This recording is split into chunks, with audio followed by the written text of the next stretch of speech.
Hello student, আশা করি তোমরা সবাই ভালো আছো। তো এখানে অঙ্কটা তোমরা দেখো, অঙ্কটা প্রিভিয়াস ইয়ারের অঙ্ক, গভর্নমেন্ট এক্সামের, এসএসসি, ডব্লিউবিএসএসসি। একটি ঘড়ি 10% ক্ষতিতে বিক্রি করলো। যদি সে আরও 54 টাকা বেশি বিক্রি করতে পারতো তবে তার 8% লাভ হতো। তো এখানে ঘড়িটির বিক্রয় মূল্য কত ছিল? অপশান দেখতে পাচ্ছ আশা করি। তো দেখে নাও, এখানে অঙ্কটা তোমরা কীভাবে ভাববে দেখো। একটা ঘড়ির কিছু একটা সিপি ছিল, সেটা আমরা জানি না, অঙ্কটা বোঝাচ্ছি। কিন্তু অঙ্কটা 10-15 সেকেন্ডের বেশি অঙ্ক নয়। অঙ্কটা বোঝানোর পর আমি তোমাদের বলে দেবো কীভাবে করতে হবে। দেখো, তো এটা মনে করো সিপি ছিল, কিছু একটা সিপি ছিল, লেটসে সিপি ছিল 100। সেটা তো বিক্রি করে যাবে 10% ক্ষতি। 10% ক্ষতি মানে কত? 90 টাকায় বিক্রি করবে, 90% বিক্রি করবে, ঠিক আছে?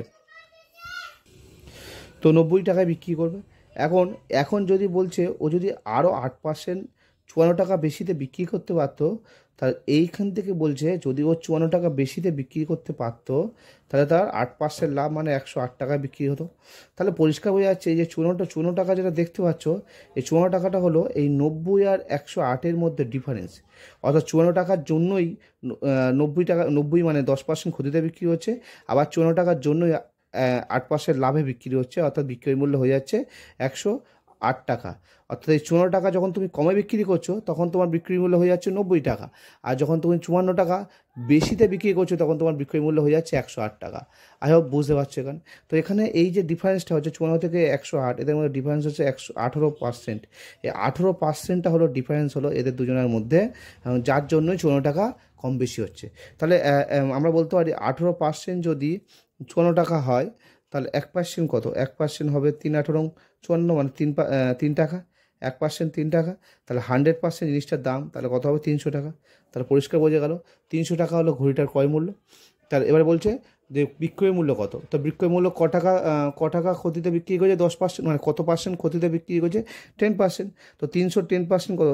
এক ঘর আগে দশমিক, মানে 30। তো 300 10% হবে 30 রুপিস। এই 30 রুপিস কমে বিক্রি করবে, অর্থাৎ 270 টাকায় বিক্রি করবে। এই হলো ঘড়িটির বিক্রয় মূল্য। আই হোপ বুঝতে পেরেছো। তো এই অঙ্কটা শর্টকাটভাবে জাস্ট এরমভাবে ভাবতে হবে যে 10% ক্ষতিতে বিক্রি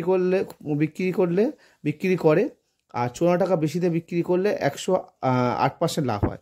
অর্থাৎ 10% ক্ষতি, আর এখানে যে 10% আছে আর 8% আছে, দুজনকে অ্যাড করলে কত? 18% হচ্ছে। দুজনকে অ্যাড করলে 18%, 80% যদি 54 হয়, 100% হবে 300। তাহলে কত পার্সেন্ট লসে বিক্রি করেছে? 10% লসে, 10% লসে 30 টাকা লস, মানে 270 টাকা। এইটুকুনির মধ্যে অঙ্কটা হয়ে যাবে। আসলে অঙ্কটার ব্যাকগ্রাউন্ড স্টোরিটা বা এই অঙ্কটার যে ডেপথ অফ নলেজ সেটা তোমরা বুঝতে পেরেছো।